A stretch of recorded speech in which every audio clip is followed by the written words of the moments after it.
Number 8 on our list is talking about how to have a principle of route conversion and how you need to always be ready for what you don't expect. And I get you're probably confused. How can you always be ready for something that you don't expect? Well, it's my attempt of having a little play on words and trying, I guess, to be funny.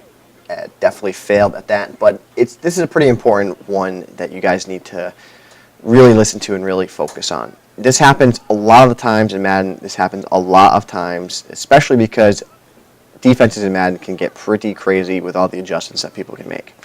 So in the example that we have in the article, we talk about it being 3rd and 5, and as the offense, we come out in a gun wide trips, 4 verticals, and we're expecting that our opponent will be playing some type of cover 3 zone defense, and they're trying to protect the short part of the field as well as protect deep. So that's why we're anticipating a cover 3. The situation doesn't really call for cover 4, and it doesn't really call for a cover 2. Cover 2, you're thinking maybe 3rd and 2. Cover 4, you're thinking maybe 3rd and 10. So 3rd and 5 right in the middle, you're kind of expecting a cover 3. It does a good job protecting both short and deep. So the snap of the ball, guess what happens? The unthinkable thing happens, and our opponent calls a cover 4, something that we weren't thinking they were going to do, which this inevitably happens on a consistent basis.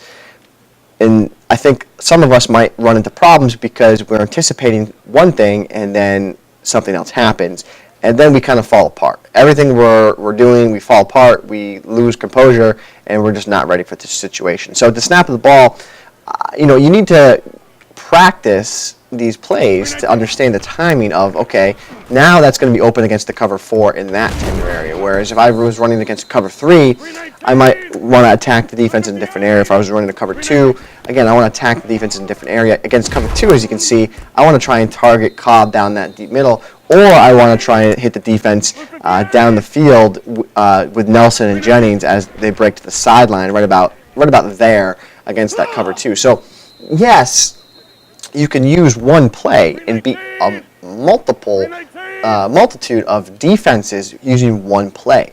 So that's what this number 8 principle is talking about is, yes, you come out in 4 verticals and you're anticipating one thing, but you also need to be prepared, also need to know if you get something that you're not expecting, do you have the composure? Do you have the ability to beat the defense? So another example might be, hey, it's 3rd and 2, and now you're running this defense.